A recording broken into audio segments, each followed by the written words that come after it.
As far as I can tell, it's a point of interest, particularly to the press, as to whether or not a few or a lot or no Republicans are going to join with Democrats in passing this thing.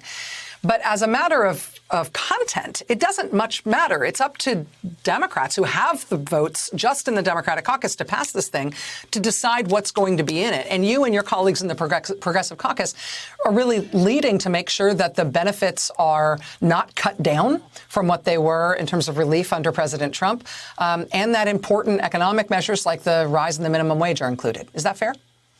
That's totally fair. And you were right on when you said we shouldn't care whether Republicans are going to vote for this or not, because the vast majority of the American people support this package, Republicans and Democrats. So if we want to talk about unifying proposals, a big, bold stimulus package that raises the wage and gets checks out to people, puts money in people's pockets, deals with all of the issues that small businesses and families are facing. That is the unifying proposal. And Republicans, if they don't want to go along with it, that's up to them.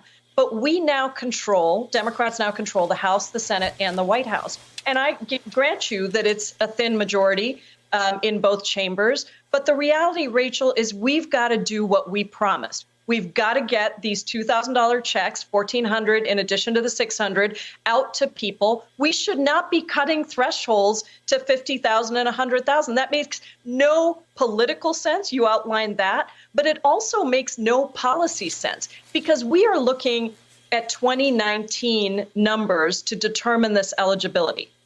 Everybody understands that tens of millions of people lost their jobs or had reduced income in 2020.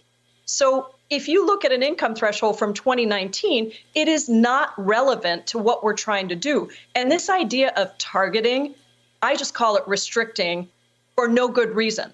Because if you really wanted to target, then you would need to look at the most recent data on income, which is not what we're using in this bill. So let's just get these checks out to everybody. And we did score a victory after a lot of pushing that the Progressive Caucus did over the weekend. We were able to secure at least the initial victory of keeping these thresholds the same.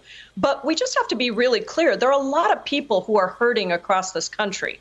And reducing thresholds and talking about some fake targeting is not going to get relief to people, on top of not being what we campaigned on. So that's the first thing. And then the second thing on the minimum wage, I mean, I represent the city that was the first major city in the country to pass the minimum wage, $15 minimum wage. I was on the committee that helped draft that proposal when we passed it back in 2014, and that's Seattle, of course. And so this has been, you know, such a big priority for progressives for a decade, led by fast food workers across this country. And just over the weekend, we were starting to hear all the reasons why we shouldn't put $15 into the bill. And frankly, we had to push back very, very hard. We were able to work with leadership, with the chairman of the Education and Labor Committee. And yesterday, there was no $15 bill in the Education and Labor markup. And today, Rachel, there is. What does that mean? $330 billion in wages will flow to workers over the next 10 years. 27 million workers will get a raise, and 1 million workers will be lifted out of poverty. This is a core, important issue and structural reform that will also persist past COVID. So it is one of the most important things we can do. And I've just got a smile from ear to ear, but I want to make sure that people understand we've got to get it across the finish line. It's got to stay in the bill. The thresholds have to stay in the bill all the way through the House and then into the Senate. And Democrats have to fight. We have to fight with everything we've got for these progressive, bold ideas that are going to bring relief to people. Hey, thanks for watching our YouTube channel. You should know that you can follow today's top stories and breaking news and catch up on your favorite MSNBC shows all in one place. Download the NBC News app today.